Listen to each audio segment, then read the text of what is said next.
The Galactic Dominion's test. The Galactic Dominion had always ruled without challenge. It encompassed entire celestial bodies, subdued insurrectionist groups, and enforced complete compliance from numerous species throughout the cosmos. Its battleships, incomparably potent, soared through the cosmos with ease. For ages, it had remained unbeaten, its stern governance never questioned. However, when the Sovereign's armada reached the border of the Sol system, humanity was merely a minor signal, a rudimentary race barely subsisting on a single orb.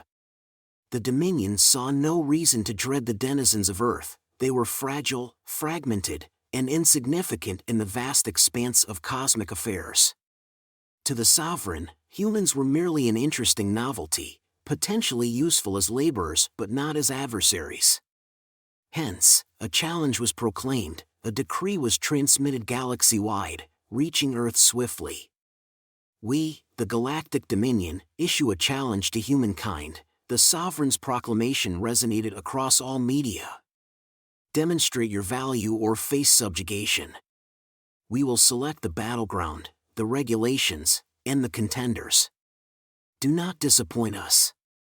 This challenge echoed across Earth, polarizing nations, administrations, and communities.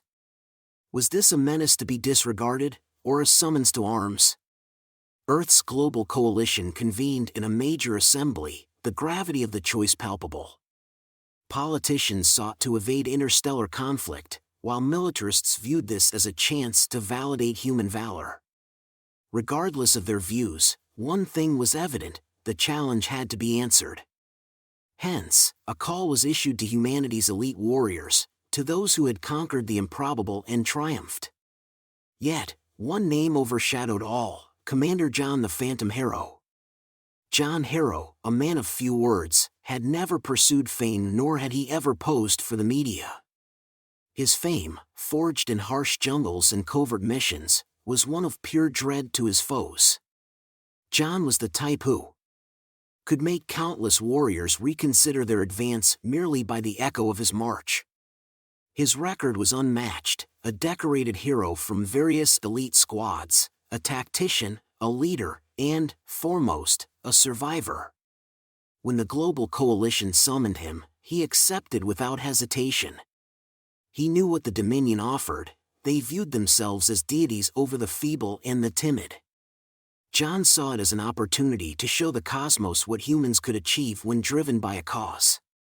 He stood before a mirror in a dimly lit chamber, contemplating the reflection of the man he had become. His visage, weathered by years of conflict, remained impassive. His gaze, however, revealed a silent rage, a fervent desire to demonstrate that humanity would not yield to anyone. As he adjusted his combat attire, he muttered, "They believe we are weak. Let's demonstrate what it means to be human." The mission was straightforward: journey to the heart of the Dominion's vast realm, enter their combat arena, and emerge victorious. Yet simplicity often belied the true challenge of a task. John would confront the Dominion's champion, a mysterious extraterrestrial warrior bred solely for combat. The Dominion boasted that their champion was the fiercest in the cosmos, their technology centuries ahead of Earth's, their warriors perfected through genetic enhancement and merciless training. Defeat was expected by the Dominion, but John viewed it differently. He had always relied on his intellect rather than brute force.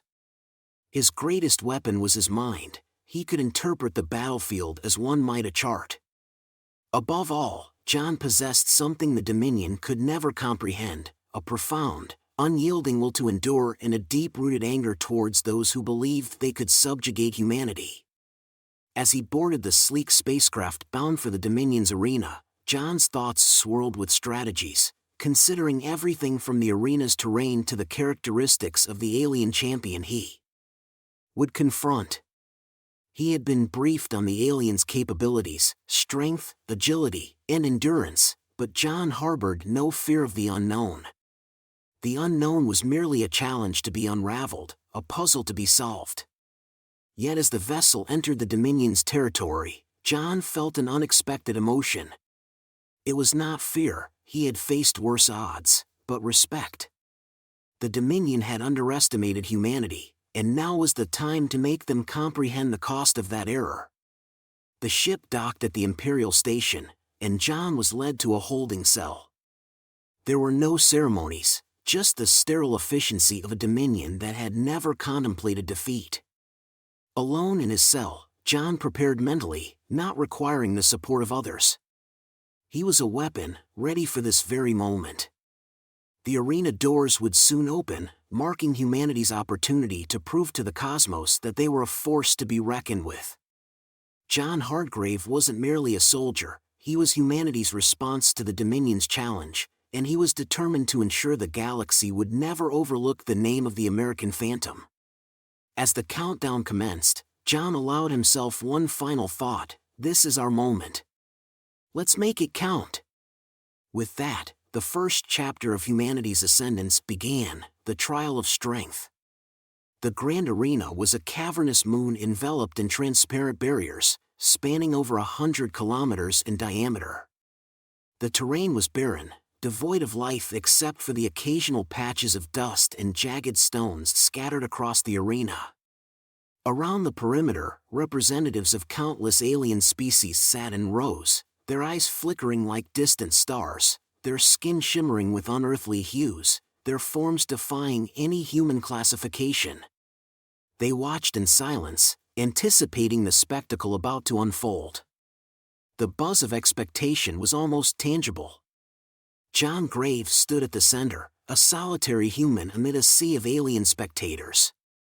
His weapons had been confiscated, a tactic meant to demean him.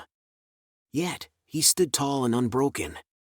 The chilly winds of the arena swept across his face, but he remained unflinching, his eyes steely, focused solely on the task at hand. He was ready for this.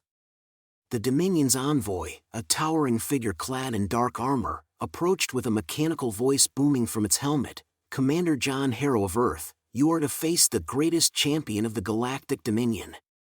The trial will commence in 3 minutes." John paid no heed to the announcement. He had already noticed the arrival of the alien champions. The creature, a massive behemoth of sinew and scale, was a grotesque amalgam, a product of the Dominion's cruel genetic manipulations. It towered over 3 meters tall, with limbs like tree trunks, claws resembling daggers, and a visage composed entirely of teeth and malice. Its eyes glowed with a savage, beastly intellect, promising only pain to those who dared confront it. Known only as Zalgar, this creature had decimated legions of warriors across the galaxy. It had never faced defeat, its victories were spoken of in hushed tones of awe and fear. The Dominion harbored no doubts, it believed Zalgar would annihilate the human. "May the trial commence," the voice declared once more, slicing through the tension. The ground of the arena trembled as Zalgar took its initial steps toward John, each movement sending vibrations through the dust beneath. The alien's deliberate, controlled steps were filled with deadly intent. John remained motionless, analyzing. He understood the creature's every move, its speed, strength, and brutality. Zalgar was a force of nature, but John possessed something that the Dominion could never replicate: cunning.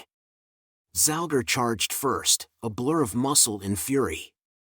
John did not flinch. He sidestepped at the last moment, barely out of reach.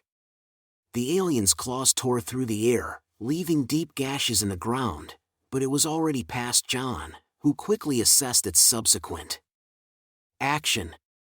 The beast turned, roaring in frustration, its sharp teeth bared. Yet John was already calculating its next error. Zalgar's immense size made it an easy target for traps John had set in his mind from the moment the trial began. The problem was coaxing the alien into them. The second attack came swifter, more deliberate. This time, John did not move. Instead, he grounded himself, his body coiled, his breathing slow and controlled. The alien's claws descended toward him like a guillotine. John ducked low, rolling beneath the strike and positioning himself in Zalgar's blind spot. The creature roared in fury, spinning to face him, but John was already on the move. He darted toward one of the massive boulders strewn across the arena, using it as cover. Desperate to end the confrontation swiftly, the alien charged forward, too eager, too enraged to notice the trap. John's hand reached for the small pack at his side, one of the few armaments he had been permitted. It was a simple device, a high-pitched sonic emitter designed to disorient any being with acute hearing. He activated it, unleashing a piercing sound that echoed throughout the arena. Zalgar halted mid-charge, its claws suspended in midair, shaking its head in confusion. It snarled, clearly struggling to focus. John wasted no time. He sprang from behind the rock, utilizing the brief moment of disorientation to approach the alien. He lacked Zalgar's strength, but precision was his advantage. With a well-aimed strike to the back of the creature's knee joint, John caused it to stagger. The alien roared again, regaining its balance, but it had been momentarily disrupted. John's next maneuver was swift, a feint that led Zalgar to believe he was retreating.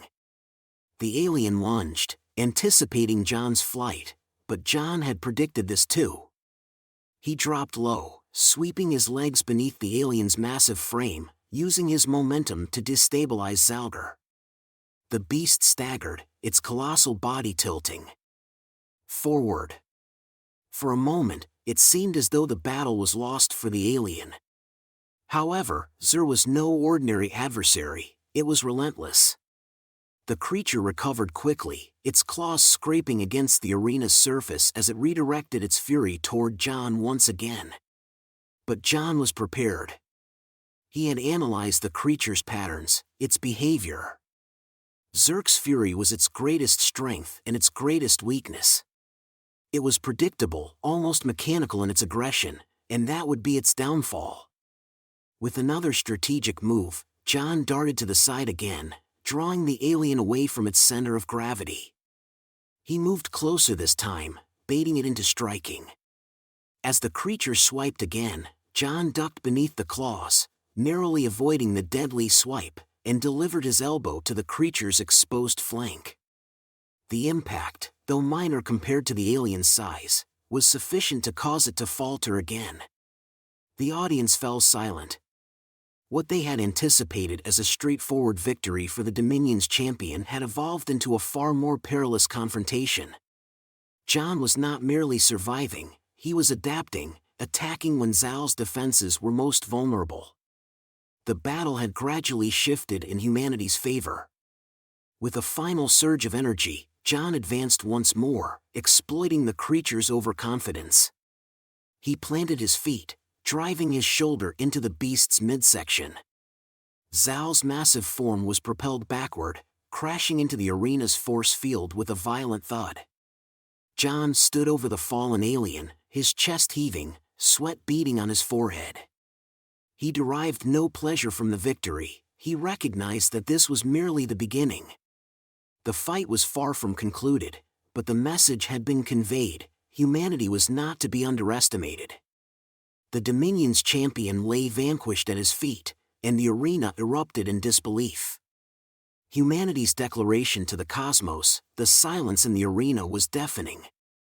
The spectators, hundreds of alien species from across the cosmos, stared in stunned disbelief at the defeated form of Zalgar, the Dominion's undefeated champion. The colossal alien lay crumpled at John Harrow's feet, its massive body twitching in the aftermath of its defeat. The force fields above the arena hummed softly, the sole sound in the cavernous space as the atmosphere thickened with tension. John stood over the creature, breathing heavily yet steadily. His chest rose and fell with each breath, sweat dripping down his brow, his body aching from the conflict. But there was no time for rest, the message had to be delivered. The Dominion's envoy, the same faceless voice that had summoned him to this trial, had disappeared after the battle's conclusion, leaving only the cold indifference of the arena. The silent audience was still uncertain how to react, unsure what this human was. Their greatest warrior had been vanquished not by brute force, but by cunning, and the spectacle was something they had not foreseen. With a quiet but deliberate gesture, John turned his gaze to the stands, his cold eyes scanning the countless alien faces. His body was bruised, his garments torn, but there was an undeniable expression in his eyes. His victory had been hard-earned, but the true message, his message, was yet to be spoken. He raised his hand, signaling to the Dominion's command center to broadcast across the galaxy. The transmission penetrated every channel, every frequency, and was broadcast live across the cosmos. John's voice, low and deliberate, echoed into the void. "Listen carefully, Dominion," he began, the words slicing through the silence. "You have underestimated humanity." The words reverberated, and for a long moment, the only response was a stunned silence. The cosmos, fueled by the Dominion's disdain for Earth, had never anticipated this. Humans were supposed to be weak, insignificant. But John Harrow, an ordinary man by all appearances, had proven otherwise. "We're not like the species you've conquered," John continued, his voice growing stronger. "You think you can crush us because we're small, because we don't possess your weapons or your technology. But you've made one fatal error." His eyes blazed with intensity. "You've ignored the most dangerous aspect of humanity, our will to endure." In the stands, the faces of the Dominion's diplomats twisted with confusion, while those of other species, who had long suffered under the Dominion's rule, began to shift their expressions, ranging from surprise to something more perilous, hope. John's voice cut through the tension, harsh but resolute. "We are not a species that can be enslaved. We will not bow to you, and we will not fall to your might. The galaxy is not yours to command. You think you rule it, but we humans possess something you can never comprehend, the power to rise again, no matter how many times we're knocked down." John's words were not merely a declaration, they were a challenge, a statement to the Dominion and to every species within its grasp. He wasn't just fighting for humanity's survival, he was fighting for their place in the galaxy, for their right to be recognized, to be respected, and, most importantly, to be free. "I don't care how many champions you throw at us," John said, his gaze sweeping over the arena once again. "We will fight, we will adapt, and we will win." The words hung in the air like a challenge that could not be ignored. The crowd was still silent, but the beginnings of a movement had started to form. The Dominion had underestimated Earth once, now the galaxy knew what they were capable of. For a brief moment, John allowed himself a flicker of satisfaction. His message had been delivered, but there was no time to rest. The war was far from over, if anything, it had just begun. The silence was broken by the faintest sound, a murmur, low at first but growing louder. It spread like wildfire across the arena and through the communication channels to the farthest reaches of the galaxy. The sound of an awakening. Somewhere in the dark recesses of the Dominion, its leaders were undoubtedly seething. They had been humiliated by a human, but the damage was already done. John's victory had ignited something more dangerous than a rebellion, it was the seed of a galaxy-wide revolution. As the murmurs turned to shouts and the shouts to cheers, John Harrow's mission was clear. His victory was not just about proving humanity's strength, it was about sending a message to every enslaved species, to every system under the Dominion's heel. "We are coming for you, Dominion," John said, his voice calm but filled with unshakable certainty. "And you will not stop us." With those final words, John turned away from the arena, his silhouette alone against the massive, glittering expanse of the galaxy behind him. The whispers of a revolution began to rise, and before long, the Dominion would realize that the most dangerous aspect of humanity wasn't their weapons but their unwillingness to be ruled. As John made his way off the arena floor, his final thought was simple: this was only the beginning.